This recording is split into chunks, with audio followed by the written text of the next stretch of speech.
আসসালামু আলাইকুম। সংবাদে আপনাদের সবাইকে স্বাগত জানাচ্ছি। আমি ফিরোজ তোহা। শুরুতেই সংবাদ শিরোনাম জানিয়ে দেব এই মুহূর্তে হাতে পাওয়া সর্বশেষ গুরুত্বপূর্ণ আপডেট বাংলা সংবাদ। শুরুতেই থাকছে শিক্ষার্থীদের মারধর করে ত্রাণ ছিনিয়ে নিয়ে গেল বিএনপি নেতা, পরে পুলিশ সেনাবাহিনীর উদ্ধার। নোয়াখালীর কবিরহাটের সুন্দরপুর ইউনিয়নে বিএনপির সভাপতি মোহাম্মদ একরামের বিরুদ্ধে শিক্ষার্থীদের ত্রাণ সামগ্রীর ৬০০ প্যাকেট ছিনিয়ে নেবার অভিযোগ উঠেছে। এ সময় বিএনপি নেতা একরামের অনুসারীর এক শিক্ষার্থীকে কুপিয়ে এবং আরেকজনকে বেধড়ক পিটিয়ে গুরুতর আহত করে। পরে খবর পেয়ে পুলিশ ও সেনাবাহিনী ত্রাণ সামগ্রী উদ্ধার করে। এবারে জানাবো ছাত্রলীগ কর্মীকে গণধুলাই দিয়ে পুলিশে দিলেন শিক্ষার্থীরা। রাজধানীতে ছাত্রলীগের এক কর্মীকে গণধুলাই দিয়ে পুলিশে দিয়েছেন শিক্ষার্থীরা। বুধবার দুপুর 12:30টার দিকে পুরান ঢাকার বাহাদুর শাহ পার্কে ঘটনা ঘটে। জানাবো ১ লাখ কোটি টাকা আত্মসাৎ, উদ্ধারের উদ্যোগ সরকারের। দেশের বিভিন্ন খাত থেকে ১ লাখ কোটি টাকা আত্মসাৎ করা হয়েছে বলে ধারণা করা হচ্ছে। এসব অর্থ উদ্ধারের জোর প্রচেষ্টা চালাচ্ছে বাংলাদেশ ব্যাংক ও অন্তর্বর্তীকালীন সরকার। এ টাকা উদ্ধারের পর ব্যাংকিং খাতকে ঢেলে সাজানো হবে বলে জানানো হয়েছে। জানিয়ে দেব ষড়যন্ত্রকারীরা থেমে নেই, আমির খসরু। দেশে বিশৃঙ্খলা এবং অস্থিরতা সৃষ্টি করতে ষড়যন্ত্রকারী চক্রান্তকারীরা এখনও থেমে নেই বলে মন্তব্য করেছেন বিএনপির স্থায়ী কমিটির সদস্য আমির খসরু মাহমুদ চৌধুরী। বুধবার দুপুরে জাতীয় প্রেস ক্লাবে জাতীয় কবি কাজী নজরুল ইসলামের ৪৮তম মৃত্যুবার্ষিকী উপলক্ষে জাতীয়তাবাদী সাংস্কৃতিক দল আয়োজিত এক আলোচনা সভায় প্রধান অতিথির বক্তব্যে তিনি এসব কথা বলেন। আমির খসরু বলেন, বিগত আওয়ামী লীগ সরকারের আমলে যে গুম খুন অপকর্ম হয়েছে সেসবের বিচার হতে হবে। ছাত্র জনতার উপর যে গণহত্যা চালানো হয়েছে তারও বিচার করতে হবে। জনগণের এখন দাবি হলো শেখ হাসিনাকে ভারত থেকে দেশে ফিরিয়ে এনে বিচারের মুখোমুখি করা। এদিকে সালমান এফ রহমান কোনো অ্যাকাউন্টে লেনদেন করতে পারবেন না। সাবেক প্রধানমন্ত্রী শেখ হাসিনার বেসরকারি শিল্প ও বিনিয়োগ উপদেষ্টা সালমান এফ রহমান তার সকল ব্যাংক অ্যাকাউন্ট জব্দ করা হয়েছে। একই সঙ্গে তার সন্তানদের ব্যাংক হিসাবও স্থগিত করা হয়েছে। বুধবার বাংলাদেশ ব্যাংকের আর্থিক গোয়েন্দা সংস্থা বাংলাদেশ ফিনান্সিয়াল ইন্টেলিজেন্স ইউনিট দেশের ব্যাংক ও আর্থিক প্রতিষ্ঠানের কাছে সংক্রান্ত নির্দেশনা পাঠিয়ে অ্যাকাউন্ট জব্দ করতে বলেছেন। এবং সর্বশেষ জানাবো বিএনপি দ্রুত নির্বাচন চাইলেও জামায়াত কেন চাচ্ছে না, জানালেন ডাক্তার শফিকুর রহমান। জামায়াত ইসলামের আমির ডাক্তার শফিকুর রহমান বলেন, অন্তর্বর্তী সরকারকে বিএনপি নির্বাচনের জন্য আলটিমেটাম দিয়েছে, আবার এখন রোডম্যাপও দেওয়ার জন্য দাবি জানিয়েছে। পরিপ্রেক্ষিতে আমি মনে করি বিএনপির জায়গা থেকে যেটি উত্তম মনে করেছে তারা সেটিই করেছে। তিনি বলেন, 15.5 বছরে দেশের অনেক জঞ্জাল সৃষ্টি হয়েছে, সব সাংবিধানিক প্রতিষ্ঠানকে ধ্বংস করা হয়েছে, আইনশৃঙ্খলা বাহিনীকে চরমভাবে দলীয়করণ করা হয়েছে, যার কুফল 15 বছর জাতি ভোগ করেছে। এতগুলো জঞ্জাল ঠিক করা 3 মাসে সম্ভব নয় বলে মনে করেন ডাক্তার শফিকুর রহমান। এতক্ষণ শিরোনাম শুনছিলেন, এবার বিস্তারিত। প্রিয় দর্শক, আপনি যদি এই চ্যানেলে নতুন হয়ে থাকেন, ভিডিওটি দেখতে দেখতে চ্যানেলটি সাবস্ক্রাইব করে আমাদের সঙ্গেই থাকুন।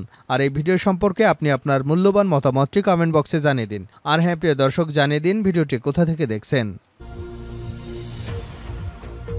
শিক্ষার্থীদের মারধর করে ত্রাণ ছিনিয়ে নিলেন বিএনপি নেতা, পুলিশ সেনাবাহিনীর উদ্ধার। নোয়াখালীর কবিরহাটের সুন্দরপুর ইউনিয়ন বিএনপির সভাপতি মোহাম্মদ একরামের বিরুদ্ধে শিক্ষার্থীদের ত্রাণ সামগ্রী ৬০০ প্যাকেট ছিনিয়ে নেবার অভিযোগ উঠেছে। এ সময় বিএনপি নেতা একরামের অনুসারীরা এক শিক্ষার্থীকে কুপিয়ে এবং আরেকজনকে বেধড়ক পিটিয়ে গুরুতর আহত করে। মঙ্গলবার রাত ৯টার দিকে সেনাবাহিনী এবং কবিরহাট থানার একদল পুলিশ ছিনিয়ে নেওয়া ত্রাণগুলো উদ্ধার করে। এর আগে একই দিন বিকাল 3:30টার দিকে উপজেলার সুন্দরপুর ইউনিয়নের কালামুন্সি বাজারে এ ঘটনা ঘটে। ত্রাণ উদ্ধারকালে আইনশৃঙ্খলা বাহিনীর একজনকে আটক করে থানায় নিয়ে আসে। আটক মোহাম্মদ সৌরভ উপজেলা সুন্দরপুর ইউনিয়নের 7 নম্বর ওয়ার্ডের 2 বাড়ির জাহের হোসেনের ছেলে। হামলার শিকার শিক্ষার্থী তাসরিফুর রহমান ওরফে নিহাত অভিযোগ করে বলেন, উপজেলার কালামুন্সি বাজার এলাকায় শিক্ষার্থীরা স্থানীয় বন্যা দুর্গতদের মধ্যে বিতরণ করবার জন্য ঢাকা থেকে ৬০০ প্যাকেট ত্রাণ সামগ্রী সংগ্রহ করেন। মঙ্গলবার বিকাল 3:30টার দিকে সামগ্রীর প্যাকেটগুলো নিয়ে কালামুন্সি বাজারে আসেন। তখন ইউনিয়ন বিএনপির সভাপতি একরাম নানা অজুহাতে ছাত্রদের ত্রাণগুলো ছিনিয়ে নিয়ে সুন্দরপুর ইউনিয়ন পরিষদে আটকে রাখেন। এ সময় একরামের অনুসারী ছাত্রদল নেতা সোহেলের নেতৃত্বে বেশ কয়েকজন ছাত্রদের উপর হামলা চালায়। হামলাকারীরা মোহাম্মদ মঈনুদ্দিন আকাশ নামের এক শিক্ষার্থীকে কুপিয়ে এবং নিহাত 16 নামের আরেকজনকে বেধড়ক পিটিয়ে আহত করে। পরে শিক্ষার্থীরা বিষয়টি পুলিশ ও সেনাবাহিনীকে জানালে তারা ঘটনাস্থলে আসে। এক পর্যায়ে তারা শিক্ষার্থীদের ত্রাণ সামগ্রী উদ্ধার করেন। রাজধানীতে ছাত্রলীগের এক কর্মীকে গণধুলাই দিয়ে পুলিশে দিয়েছেন শিক্ষার্থীরা। বুধবার দুপুর 12:30টার দিকে পুরান ঢাকার বাহাদুর শাহ পার্কে ঘটনা ঘটে। জানা গেছে, গণধুলায় শিকার ছাত্রলীগ কর্মীর নাম মোহাম্মদ শিহাব। তিনি কবি নজরুল কলেজের 2019-20 শিক্ষাবর্ষের ব্যবস্থাপনা বিভাগের শিক্ষার্থী এবং কলেজ ছাত্রলীগের সাধারণ সম্পাদক ফারুক হাওলাদারের অনুসারী। ঘটনাস্থল থেকে শিক্ষার্থীরা জানান, বৈষম্য বিরোধী ছাত্র আন্দোলনে যুক্ত কবি নজরুল সরকারি কলেজের সাধারণ শিক্ষার্থীদের নানাভাবে হুমকি দিয়েছেন শিহাব। এছাড়াও ক্যাম্পাসে অবস্থানকালে ছাত্রলীগের প্রভাব খাটিয়ে সাধারণ শিক্ষার্থীদের নানাভাবে হয়রানি করতেন। কবি নজরুল কলেজের 21-22 শিক্ষাবর্ষের শিক্ষার্থী শাকিল বলেন, শিহাব হলের শিক্ষার্থীদের জোরপূর্বক ছাত্রলীগের প্রোগ্রামে যেতে বাধ্য করতেন। যারা যেত না তাদের নির্যাতন করতেন ছাত্রলীগের নেতাকর্মীরা। এমনকি প্রোগ্রামে না গেলে হলে জায়গা হতো না শিক্ষার্থীদের। গণধোলাইয়ের সময় ছাত্রলীগের এই কর্মী মাদকের ব্যবসা এবং বহিরাগতদের নিয়ে মাদক সেবনের কথা স্বীকার করেন। এছাড়া পুরান ঢাকার বাস ও ট্রাক থেকে চাঁদা ওঠানোর কথাও স্বীকার করেছেন। বৈষম্য বিরোধী ছাত্র আন্দোলন কবি নজরুল কলেজ শাখার একজন সমন্বয়ক কালবেলাকে বিষয়টি নিশ্চিত করেছেন। বলেন, আমরা আন্দোলন করার সময় এই ছাত্রলীগ নামক সন্ত্রাসী গোষ্ঠীর হাতে নানাভাবে শারীরিক ও মানসিক নির্যাতনের শিকার হয়েছে। পুরো ক্যাম্পাস দখলে রেখে তারা সন্ত্রাসী কর্মকাণ্ড করত। তাদের ইচ্ছার বাইরে কোনো শিক্ষার্থী কথা বলতে পারত না। যেসব শিক্ষার্থী ছাত্রলীগ দ্বারা নির্যাতিত হয়েছে, আজ তারা ক্ষিপ্ত হয়ে এই ছাত্রলীগ কর্মীকে মারধর করেছে। পরবর্তীতে আমরা তাকে সূত্রাপুর থানায় পুলিশের কাছে হস্তান্তর করেছি। 1 লাখ কোটি টাকা আত্মসাৎ, উদ্ধারের উদ্যোগ সরকারের। দেশের বিভিন্ন খাত থেকে 1 লাখ কোটি টাকা আত্মসাৎ হয়েছে বলে ধারণা করা হচ্ছে। এসব অর্থ উদ্ধারের জোর প্রচেষ্টা চালাচ্ছে বাংলাদেশ ব্যাংক এবং অন্তর্বর্তীকালীন সরকার। এ টাকা উদ্ধারের পর ব্যাংকিং খাতকে ঢেলে সাজানো হবে বলে জানানো হয়েছে। আজ বুধবার অন্তর্বর্তীকালীন সরকারের প্রধান উপদেষ্টা প্রেসউইং থেকে এসব তথ্য জানানো হয়েছে। প্রধান উপদেষ্টার প্রেসউইং জানায়, দুর্নীতিবাজদের আত্মসাৎ করা অর্থ এবং দেশে ও বিদেশে রাখা উভয় সম্পদ পুনরুদ্ধারে জোর প্রচেষ্টা চালাচ্ছে বাংলাদেশ ব্যাংক এবং অন্তর্বর্তীকালীন সরকার। একই সঙ্গে দেশের ব্যাংকিং খাত পুনর্গঠনের জন্য উল্লেখযোগ্য প্রচেষ্টা চালাচ্ছে তারা। এছাড়া আর্থিক খাতকে আন্তর্জাতিক মানে উন্নীত করবার বৃহত্তর উদ্যোগের অংশ হিসেবে বিদেশে পাচার হওয়া এসব সম্পদ ফিরিয়ে আনার উদ্যোগ গ্রহণ করা হচ্ছে। প্রক্রিয়াটি জটিল এবং সময় সাপেক্ষ বলে স্বীকার করে সরকার আর্থিক খাতে সংস্কারের অঙ্গীকারের উপর জোর দিয়েছেন। এই কৌশলের মূল উপাদান হল ব্যাংকিং কমিশন প্রতিষ্ঠা করা, যা প্রতিটি সংশ্লিষ্ট ব্যাংকের বিষয় তদন্ত, দুর্নীতির পূর্ণাঙ্গ মাত্রা উন্মোচন এবং কর্মপরিকল্পনা তৈরি করবে। সারা বিশ্বের ব্যাংকিং নিয়ম মেনে চলা নিশ্চিত করতে এই খাতকে ঢেলে সাজাতে পরিকল্পনাটি 6 মাসের মধ্যে বাস্তবায়ন করা যেতে পারে। বাংলাদেশ ব্যাংক এবং সরকারের লক্ষ্য হচ্ছে আন্তর্জাতিক সব মান নিশ্চিত করতে সক্ষম হওয়া এবং একটি শক্তিশালী ব্যাংকিং ব্যবস্থা গড়ে তোলা। তবে এই লক্ষ্য অর্জনে কার্যক্রমের শুরু থেকেই শেষ পর্যন্ত আন্তর্জাতিক কারিগরি সহায়তা এবং অর্থায়ন প্রয়োজন হবে। অসাধু ব্যবসায়ী এবং প্রভাবশালী ব্যক্তিরা ব্যাংকিং খাত থেকে বিপুল পরিমাণ অর্থ আত্মসাৎ করেছেন। প্রতারণার মাধ্যমে বিদেশে অর্থ পাচারের বিষয়টি প্রকাশের পরিপ্রেক্ষিতে এসব সংস্কার করা হচ্ছে। প্রাথমিক হিসাব অনুযায়ী আত্মসাৎ করা মোট অর্থের পরিমাণ 1 লাখ কোটি টাকা ছাড়িয়ে যেতে পারে। তবে সঠিক সংখ্যা নির্ধারণে এখনও কাজ চলছে। এই কেলেঙ্কারির সঙ্গে জড়িত বেশ কয়েকটি ব্যাংক সংস্কারের উদ্যোগের অংশ হিসেবে বেশ কিছু পদক্ষেপ নেওয়া হয়েছে। এর মধ্যে রয়েছে ইসলামিক ব্যাংক, সোশ্যাল ইসলামী bank, national bank, United commercial bank, global ইসলামী ব্যাংক, ইউনিয়ন ব্যাংকের বোর্ড পুনর্গঠন করা হয়েছে। এছাড়াও ক্ষতিগ্রস্ত ব্যাংক এবং আর্থিক প্রতিষ্ঠানেও একই ধরনের ব্যবস্থা বাস্তবায়ন করা হবে। পাচার হওয়া অর্থের অনুসন্ধান এবং সেগুলো ফিরিয়ে আনতে সরকার বিদেশি সংস্থাগুলোর সহায়তাও চেয়েছে। নতুন ব্যবস্থাপনায় দলগুলো ব্যাংকগুলোর নিয়ন্ত্রণ নেবার সঙ্গে সঙ্গে তারা আত্মসাৎ করা অর্থের পরিমাণে সঠিক তথ্য সংগ্রহ এবং সেগুলো পুনরুদ্ধারে ভূমিকা রাখতে দায়বদ্ধ থাকবেন। ষড়যন্ত্রকারীরা থেমে নেই, আমির খসরু। দেশে বিশৃঙ্খলা এবং অস্থিরতা সৃষ্টি করতে ষড়যন্ত্রকারী চক্রান্তকারীরা এখনও থেমে নেই মন্তব্য করেছেন বিএনপির স্থায়ী কমিটির সদস্য আমির খসরু মোহাম্মদ চৌধুরী। বুধবার দুপুরে জাতীয় প্রেস ক্লাবে জাতীয় কবি কাজী নজরুল ইসলামের ৪৮তম মৃত্যুবার্ষিকী উপলক্ষে জাতীয়তাবাদী সাংস্কৃতিক দল আয়োজিত এক আলোচনা সভায় প্রধান অতিথির বক্তব্যে একথা বলেন তিনি। আমির খসরু বলেন, বিগত আওয়ামী লীগ সরকারের আমলে যে গুম-খুন অপকর্ম হয়েছে সেসবের বিচার হতে হবে। ছাত্র জনতার উপর যে গণহত্যা চালানো হয়েছে তারও বিচার করতে হবে।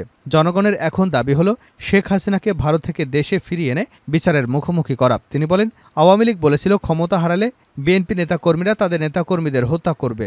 ছাত্র জনতার গণঅভ্যুত্থানে আওয়ামী লীগ সরকার ক্ষমতাচ্যুত হলে সারা দেশ থেকে তাদের কোনো নেতাকে বিএনপির কেউ হত্যা করেনি। দেশের জনগণ কোথাও তা দেখেনি, কারণ বিএনপি কখনো প্রতিহিংসায় রাজনীতি করে না।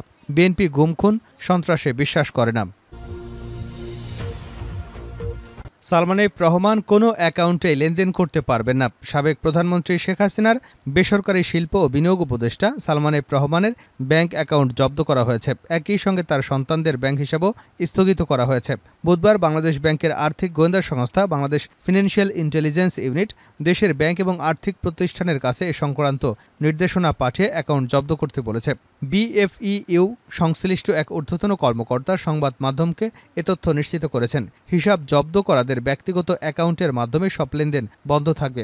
আগামী ৩০ দিন এসব হিসাবে কোনো ধরনের লেনদেন করা যাবে না। প্রয়োজনে লেনদেন স্থগিত করার সময় বাড়ানো হবে। লেনদেন স্থগিত করার এই নির্দেশনার ক্ষেত্রে মানি লন্ডারিং প্রতিরোধ বিধিমালা সংশ্লিষ্ট ধারা প্রযোজ্য হবে বলে বিএফআইইউর চিঠিতে বলা হয়েছে। চিঠিতে সালমান ফজলুর রহমান এবং তার ছেলে আহমেদ শায়ান বজলুর রহমানের নাম জাতীয় পরিচয়পত্রের তথ্য দেওয়া হয়েছে। বিএফআইইউর নির্দেশনায় আরও বলা হয়েছে, কোনো হিসাব স্থগিত করা হলে হিসাব সংশ্লিষ্ট তথ্য বা দলিল যেমন হিসাব খোলা ফর্ম, কেওয়াইসি এবং লেনদেনের বিবরণী ইত্যাদি চিঠি দেওয়ার তারিখ থেকে ৫ কার্যদিবসের মধ্যে তাদের কাছে পাঠানোর জন্য ব্যাংক এবং আর্থিক প্রতিষ্ঠানগুলোকে বলা হয়েছে। বিএনপি দ্রুত নির্বাচন চাইলেও জামাত কেন চাচ্ছে না জানালেন ডাক্তার শফিকুর রহমান। জামায়াতের আমির ডাক্তার শফিকুর রহমান বলেছেন, অন্তর্বর্তী সরকারকে বিএনপি নির্বাচনের জন্য আলটিমেটাম দিয়েছে, আবার এখন রোডম্যাপ দেওয়ার জন্য দাবি জানিয়েছে। পরিপ্রেক্ষিতে আমি মনে করি বিএনপির জায়গা থেকে যেটি উত্তম মনে হয়েছে সেটি তারা করেছে। ১৫.৫ বছরে দেশের অনেক জঞ্জাল সৃষ্টি হয়েছে, সব সাংবিধানিক প্রতিষ্ঠানকে ধ্বংস করা হয়েছে, আইন শৃঙ্খলা বাহিনীকে চরমভাবে দলীয়করণ করা হয়েছে, যার কুফল ১৫ বছরে জাতি ভোগ করেছে। এতগুলো জঞ্জাল ঠিক করা ৩ মাসে সম্ভব নয়, এমনটাই মনে করেন ডাক্তার শফিকুর রহমান। সমসাময়িক রাজনীতি নিয়ে যুগান্তরের সঙ্গে আলাপচারিতায় একথা বলেন তিনি। শফিকুর রহমান বলেন, যদি দেশের স্থিতিশীল পরিবেশ না এনে নির্বাচন করা হয়, সেই নির্বাচন জাতির জন্য আরেকটা বিপর্যয় ডেকে আনতে পারে। আমাদের কথা হচ্ছে, সময়টা হতে হবে যৌক্তিক। এটা ৩ মাসও নয়, ৩ বছরও নয়, এর জন্য মিনিমাম যতটুকু সময় লাগে সেই সময়টুকু দেওয়া উচিত। জামায়াতের আমির বলেন, এই সরকার তো কোনো দলীয় সরকার না যে এর বিরুদ্ধে দাবি জানাতে হবে। আবার এখনই দাবি জানানোর মতো কোনো প্রেক্ষাপট তৈরি হয়নি। জনগণের প্রত্যাশিত বিপ্লবের দ্বারা, জনগণের দ্বারা সিলেক্টেড এই সরকার। আমাদের দায়িত্ব হচ্ছে সঠিক পথে যেন এ সরকার এগোতে পারে, সার্বিকভাবে সহযোগিতা করা। আর এই সরকার যদি কোনো ভুল করে তাদের পরামর্শ দেওয়া। সেটাতে যদি সংশোধন না হয় তাহলে আমরা প্রতিবাদ করব, এটা নিয়ে কোনো অসুবিধা নেই। কিন্তু তাদের যৌক্তিক সময় দেওয়ার পক্ষে জামায়াতে ইসলাম।